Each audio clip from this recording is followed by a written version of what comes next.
Some people waxay yiraahdaan jacaylka dhabta wuxuu yimaadaa labada qof markay is soo aroosaan ama ay isu guursadaan.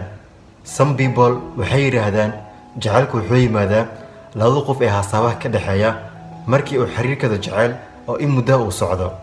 Balse jacaylka ma yimaado arooska kadib ka hor iyo midna, balse jacaylku wuxuu yimaadaa furiinka kadib.